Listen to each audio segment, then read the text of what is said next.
Entonces, profe, ya tenemos al senderista, ya lo tenemos mordido, ¿no? Listo. Es inevitable, ya él sufrió su accidente.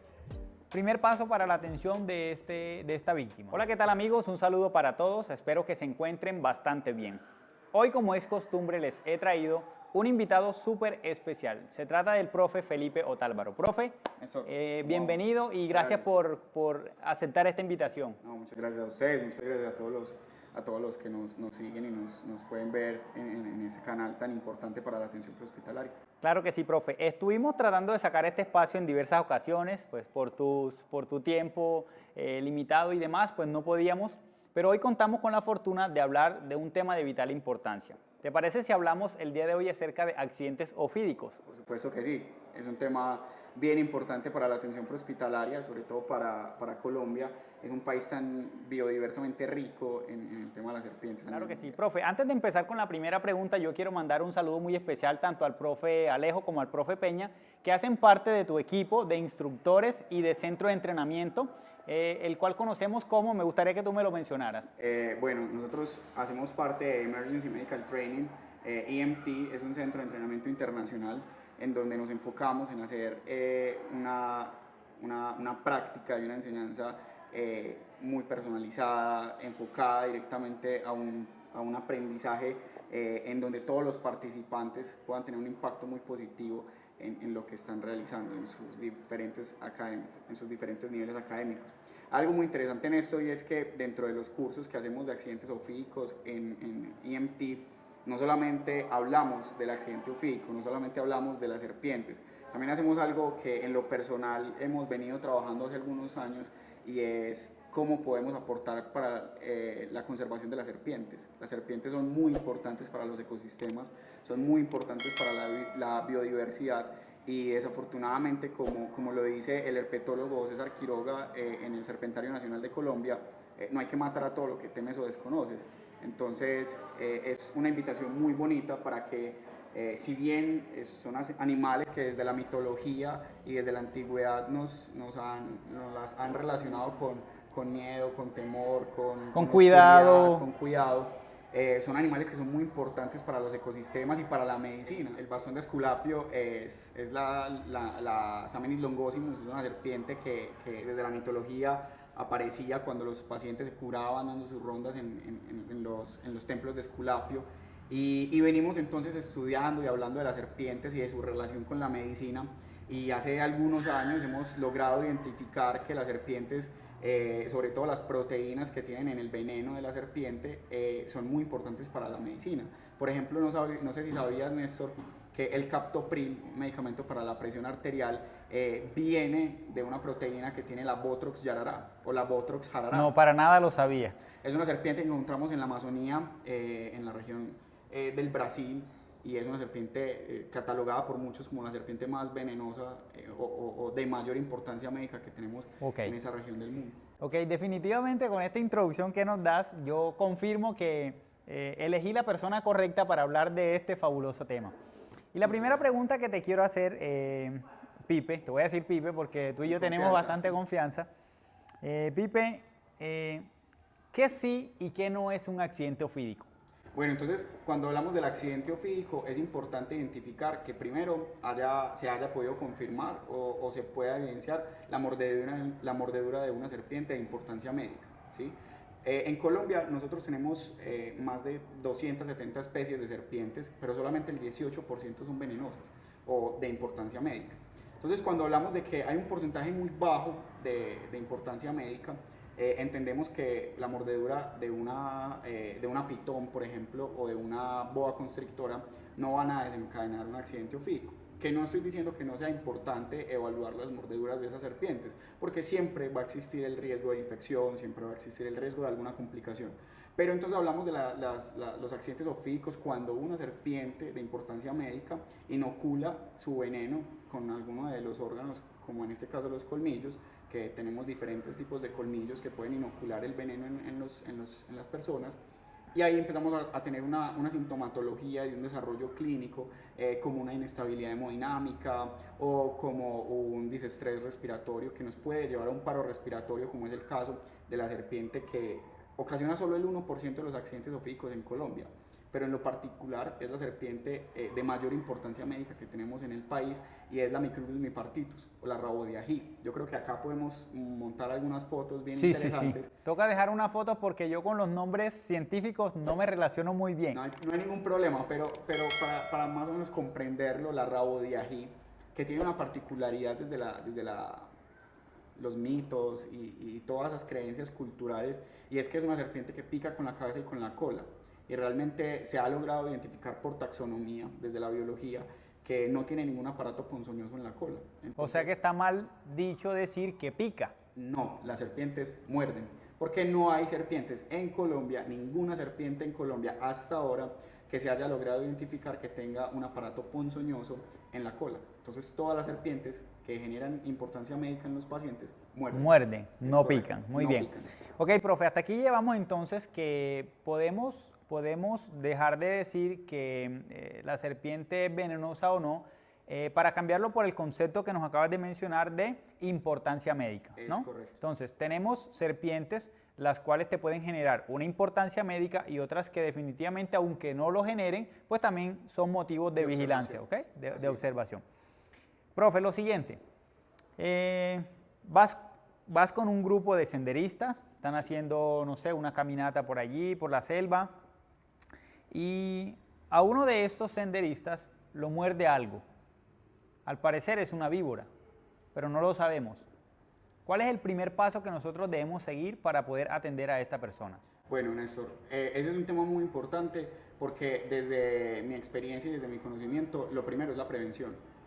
Lo más importante, y es algo que a veces no tenemos presente, cuando vamos a salir a este tipo de lugares, cuando vamos a hacer exploraciones o caminatas, o a los compañeros de atención prehospitalaria que trabajan con las empresas petroleras, o que están realizando alguna atención o algún acompañamiento a un grupo de exploración, péguenle una revisadita a la ubicación geográfica en donde están para revisar la epidemiología de las serpientes que tenemos en el lugar. Eso es muy importante, y no solo de las serpientes, en este caso que hablamos del accidente ofídico, pero es importante reconocer qué animales pueden generar riesgo para las personas. Entonces lo primero que yo le diría sería tener un buen conocimiento, una buena prevención de los elementos que tenemos acá.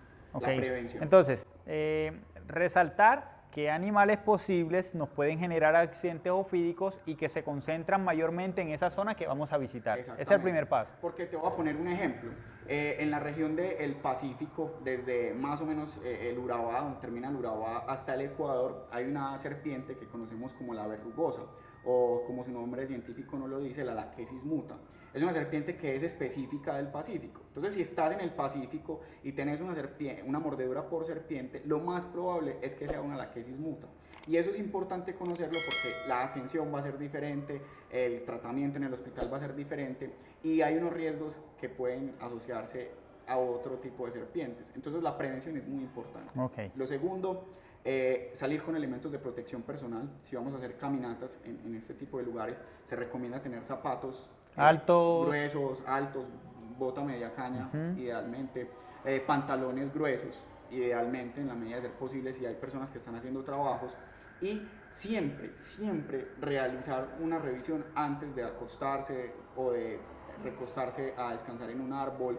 O muchas personas dicen, no, voy a recostarme en este árbol. Tengan presente que en Colombia tenemos serpientes que son arbóreas. Esas serpientes arborícolas que tienen una predilección por estar en la parte alta de los árboles, en Colombia las conocemos como las quitacachuchas, porque es una serpiente que está en lo alto y que si no estás viendo por dónde estás pasando, la serpiente ataca y generalmente muerde en el rostro a los pacientes. Entonces, lo primero es siempre estar en una constante vigilancia con el entorno. Ok, profe, me acaba de surgir una pregunta, y es, tengo entendido que la recomendación, por cierto, si yo me equivoco me corriges, tengo entendido que la recomendación de utilizar pantalones largos y gruesos se debe al hecho de que algunos tipos de serpientes no logran traspasar esa barrera. Así es, como las serpientes de coral. Las serpientes de coral son unas serpientes que tienen unos colmillos que no superan el milímetro de largo. Entonces es muy poco probable que una serpiente con un colmillo tan pequeño logre traspasar una bota o logre traspasar un pantalón, un jean o un pantalón de trabajo. Es básicamente por el proceso. Lo otro es que si identificamos una serpiente, aléjense. Es lo primero. No hay que tratar de moverla, no hay que tratar de moverla con un palo, de molestarla, o yo paso por un lado. Lo mejor es desviarse porque la serpiente tiene dos zonas, un lugar una zona de advertencia y un lugar de peligro. Cuando nosotros llegamos a la zona de advertencia, la serpiente con su lenguaje corporal nos va a decir, aléjese, no me gusta esta distancia. Pero cuando superamos esa distancia, lo que va a hacer la serpiente es atacar. Pues se siente agredida, invadimos su hábitat normal y lo más probable es que nos ataque. Hay algo, Néstor, que es muy importante y es que muchas serpientes evolucionaron para mimetizarse con su entorno. Entonces, la hojarasca, la serpiente, tiene el mismo color de las hojas que hay debajo de los árboles. Entonces tengan mucho cuidado cuando se vayan a recostar o vayan a descargar un bolso o abrir la tienda de campaña. Tú abres la tienda de campaña, abres el sleeping o la bolsa de dormir, ¿y eso qué genera? Calor. ¿Y qué buscan las serpientes? Calor. Entonces es importante que las fogatas, el tema de los residuos, lo manejemos de manera adecuada para prevenir esos escenarios. Si definitivamente todo eso falla y tienes una mordedura con una serpiente, hay que tratar de identificarla gracias a los celulares y a los dispositivos tecnológicos, es tratar de tomar una foto, tratar de hacer un video en donde podamos ver la serpiente.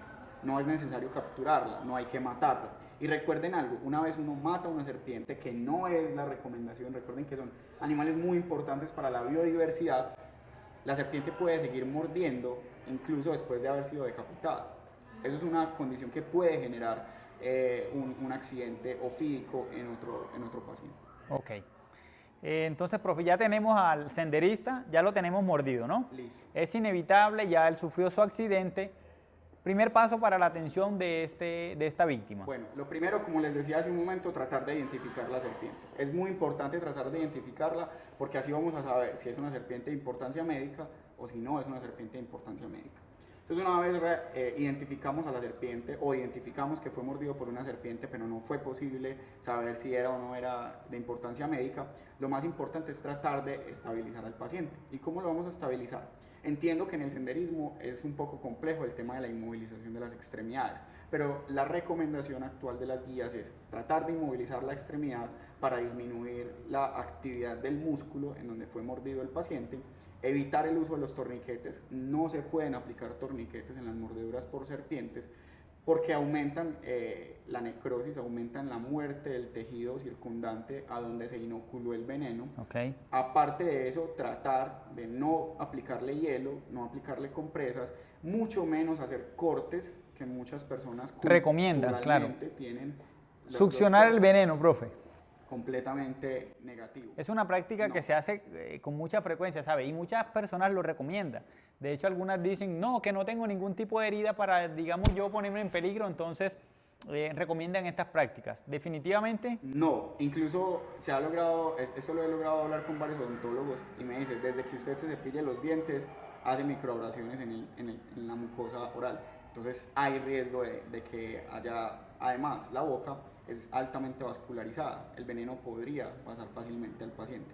Bueno, al reanimador o al rescatador. Al rescatador. Okay.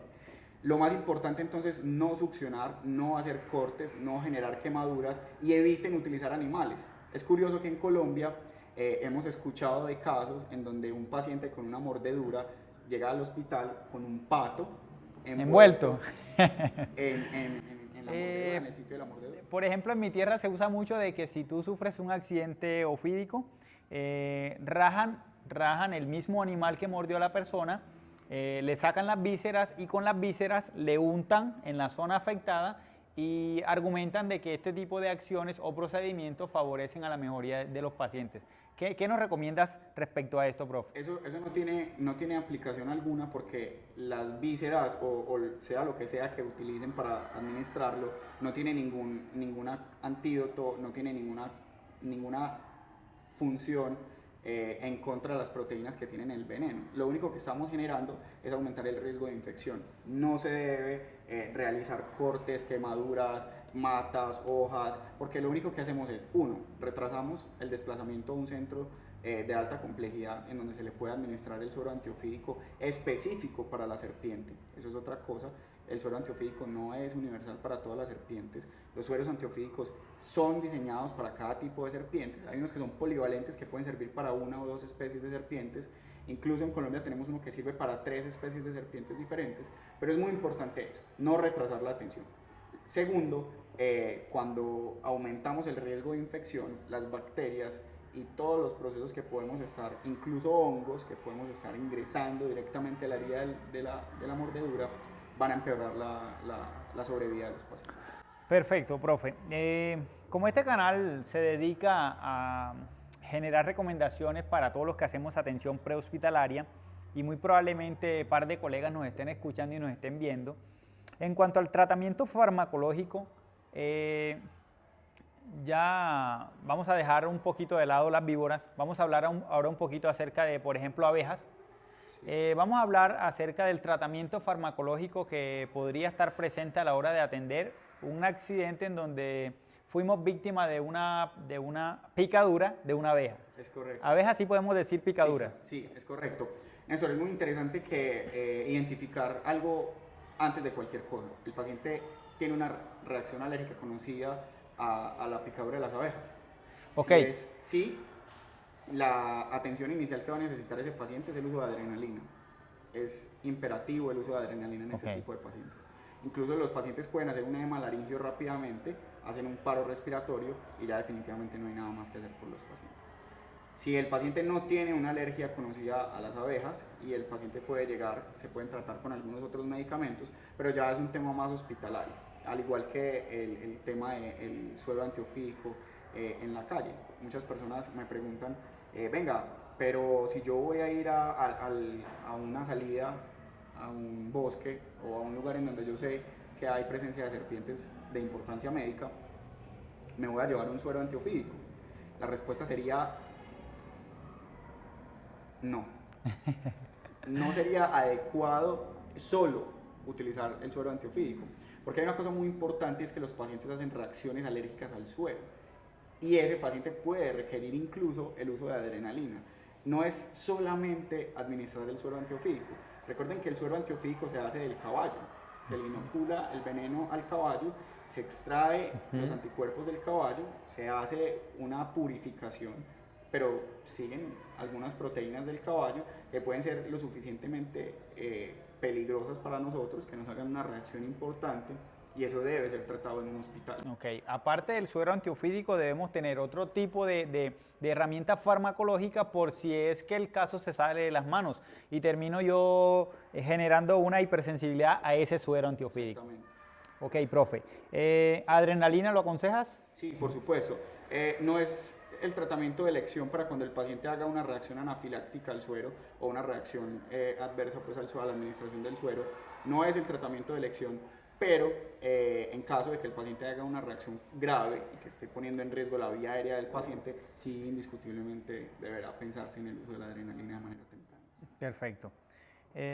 Bueno, profe, siguiendo por esa misma línea, me gustaría preguntarte ¿qué consejos o recomendaciones tú nos darías para X o Y insumo médico que nosotros deberíamos tener dentro de nuestro botiquín cuando vamos a hacer este tipo de actividades, digamos, al contexto de la naturaleza? Mira, para mí es algo muy importante que si lo vamos a generar al contexto de salidas a entornos rurales, para mí sigue siendo imperativo el salir con un torniquete. O sea, no para el uso del accidente ofídico, pero la prevalencia número 1 es las hemorragias exsanguinantes en este tipo de escenarios. Cuando hablamos ya del accidente ofídico, para mí, en lo personal, sería utilizar una guía de bolsillo para la identificación de serpientes. Eso nos podría ayudar a entender si son de importancia médica o no son de importancia médica. Una guía de bolsillo que nos permita identificar rápidamente. Eso sería una de las recomendaciones número 1. Porque si vamos al tratamiento y lo resumimos en unos pasos muy sencillos, cuando tenemos un paciente que ha sido mordido por una serpiente de importancia médica, es inmovilizar la extremidad, no utilizar torniquetes, no generar cortes, quemaduras, aplicación de hielo, aplicación de medicamentos.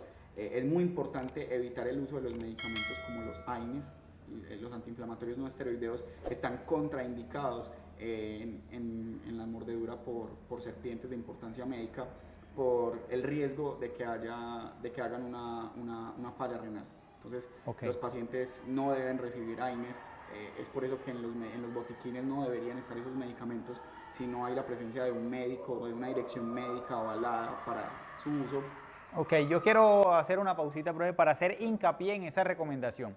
Entonces, en cuanto al contexto de un accidente ofídico, están contraindicados los AINES. Podríamos mencionar naproxeno, podemos mencionar ibuprofeno, ketoprofeno, listo. Porque nos pueden causar una falla renal, ¿no? Una de las complicaciones, y casi siempre se da entre el 11 y el 13% de las complicaciones de los pacientes que tienen una mordedura por una serpiente de importancia médica, pueden terminar en una falla renal, incluso requerir diálisis posterior al tratamiento inicial de estabilización. Okay. Se contraindican los AINES en eso. Yo me imagino acá haciendo un poquito como de, utilizando un poquito la lógica, tiene que ver con el hecho de que en ese momento los riñones están tratando como de filtrar, digamos en este caso el veneno que está circulando por nuestro torrente sanguíneo, ¿no? Todas las enzimas y las moléculas que se están liberando por los daños a nivel local, en donde se están muriendo las células. Recuerda que empiezan a salir muchos electrolitos, empiezan a salir sustancias que no deberían estar fuera de la célula y empiezan a generar un daño sistémico que pueden llevar a una falla renal a los pacientes. No todos los pacientes van a hacer falla renal, pero sí es un porcentaje importante que hay que tener en cuenta. Ok, entonces tenemos el uso de un manual de bolsillo, ¿no? Para identificación de, digamos, víboras de importancia médica o que no tienen importancia médica. A mí me gustaría, Néstor, discúlpame que te interrumpa, hablar un poco del tema de la víbora. ¿Sabes cuál es la diferencia entre víbora, serpiente y culebra? Ok, no, háblanos un poquito. La diferencia radica en la traducción de las literaturas que hemos recibido al español entre serpiente, víbora y culebra. En realidad, el término que uses está bien aceptado por las diferentes sociedades que hablan sobre todo el tema de herpetología. Recuerden que la herpetología es el estudio de los herpetos, no solamente de las serpientes, sino de toda esa familia que hacen parte. Y es importante reconocer que cuando hablamos de serpiente o algo que han tratado de estandarizar los herpetólogos, es que hablar de serpientes de la familia en general, de la especie. Cuando hablamos de culebra, generalmente las personas se refieren a los colúbrides, que son animales como las falsas corales, una serpiente que es muy conocida acá en Medellín, sobre todo en el área de Santa Elena, que es una serpiente negra, que se llama la cazadora negra. Es una serpiente que hace parte de las familias de los colúbrides. Entonces la gente hace la traducción de culebra. Entonces la gente reconoce en algunos momentos que la culebra es la que no es de importancia médica y la víbora es la que es de importancia médica. Pero hay que tener cuidado ahí con esas traducciones. Pero realmente serpiente es la familia. Cuando hablamos de víboras, hablamos de todas las familias de las víboras, como la familia de las viperidaes, las Botrox, Atrox, las Botrox asper, que son las Mapaná o la talla X o la cuatro narices. Perdón, cuando hablamos de la Botrytis schlegeli, que es la víbora de pestañas, cuando hablamos de la Quesis muta, que es la verrugosa, o hablamos de la Patoco, que es la Portidium lasbergi. Cuando hablamos de esas serpientes, hablamos de las víboras, que es importante. Y cuando hablamos de las boas, hablamos de otras familias, que son las constrictoras. Constrictoras. Exactamente. Que muchas personas la relacionan con que no tienen importancia médica, porque algunos dicen que no son venenosas. No tienen aparato ponzoñoso, por eso son tan musculosas. Realmente lo que ellas hacen es que atrapan y cazan a las presas y por constricción hace que la caja torácica no pueda expandirse más. La víctima hace un paro respiratorio y luego pueden comenzar a digerir a la víctima.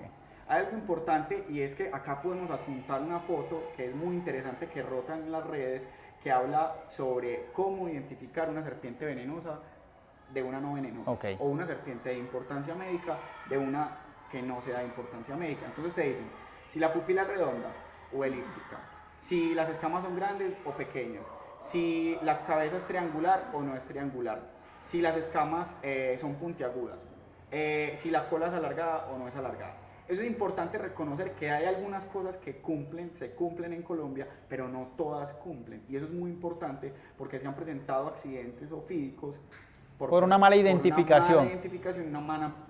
Una mala manipulación de las serpientes. La recomendación es, ves una serpiente, no la toques. Pasa mucho con los niños. Con las serpientes de coral, nosotros tenemos algo que reconocemos como el patrón rana, que es rojo, amarillo, negro, amarillo. Que si ese patrón está, la serpiente es una coral verdadera. Hay que tener mucho cuidado porque esa descripción se realizó en Centroamérica. En Sudamérica hemos encontrado falsas corales que pueden tener ese mismo patrón. Entonces cambia con la identificación de ese tipo de serpientes. Y los niños, mucho cuidado y mucha atención con los niños, porque la gran mayoría de los accidentes ofídicos con los niños, con las serpientes de coral, se dan porque son serpientes rojas, brillantes y muy llamativas. Muy y el coloridas. niño refiere una frase típica: yo estaba jugando con un gusanito de colores y me mordió. Sospeche de que puede haber una mordedura por una coral. Ok, lo mejor aquí, profe, es déjenlas quietecitas más bien. No las molesten. Ok, profe, la última pregunta que te voy a realizar ya para ir cerrando este segmento es un consejo que nos puedas brindar. Puede ser un consejo general, no necesariamente tiene que ser algo enfocado a los accidentes ofídicos. Un consejo en general que nos puede servir a todos los que hacemos atención prehospitalaria. Bueno, yo lo quiero enfocar en el tema de accidente ofídico, y es que esto no es un tema del común. Muchas veces perdemos práctica. Yo sé que esto lo vemos en las universidades, lo vemos en cursos, en algunas actualizaciones. Los que han tenido la oportunidad de hacer cursos con nosotros saben que mencionamos mucho el tema del accidente ofídico, pero hay algo muy importante, que si usted no tiene un conocimiento o no tiene un acercamiento o no trabaja directamente con serpientes, eso es algo que se olvida, y está bien, no está mal olvidarse de esto. Esto no es algo que se ve a diario. Si usted tiene un accidente ofídico, no lo dude en llamar a pedir ayuda. Para eso están las líneas de toxicología a nivel nacional. Llame a una persona experta. Exactamente. Podemos agregar acá las líneas de toxicología a nivel nacional, las líneas de toxicología de las diferentes universidades que están a nivel nacional, que tienen personas expertas 24 horas, 7 días de la semana, 365 días del año, para ayudarle a identificar. Incluso, Néstor, te cuento que desde mi experiencia, alguna vez hace muchos años, atendí a un paciente por un contacto con escorpiones. Yo no sabía absolutamente nada de escorpiones, simplemente llamé a la línea de toxicología, mandé por WhatsApp la foto del escorpión y ellos me dieron todas las indicaciones de a qué hospital llevarlo con las necesidades básicas que necesitaba mi paciente para ser estabilizado. Pipe, dicho sea de paso que si tiene el contacto de la doctora Patricia, de la doctora Pato, Caro, por supuesto. Entonces tú le pegas una llamadita y efectivamente ella te va a decir todo lo que tú debes hacer en ese caso. Por supuesto. Incluso que sea un buen momento para recordar y unir fuerzas para que podamos seguir trabajando y que el tema del accidente ofídico siga tomando más fuerza en la atención prehospitalaria. Por ahí hemos tenido algunas conversaciones de algunos trabajos que están pendientes, pero con toda la disposición de que esto se conozca y que podamos cuidar a las serpientes. Claro que sí, claro que sí. Es algo que nos apasiona y que también va muy de la mano. Claro que sí, y de hecho de esto en la academia no se habla mucho, Felipe, de esto en la academia no se habla mucho, hay que profundizar más en estos temas. Bueno, amigos, lo escucharon ustedes mismos, fueron testigos de todo lo que compartimos el día de hoy. Profe, muchísimas gracias, me gustaría invitarte para otro segmento, no sé qué día tengas tiempo. Hay que revisar la agenda para que miremos. Claro que sí. Bueno, amigos, ya saben, nada, esto es Aprendamos de Atención Prehospitalaria, la plataforma que en temas de salud te pone al día. Muchas gracias.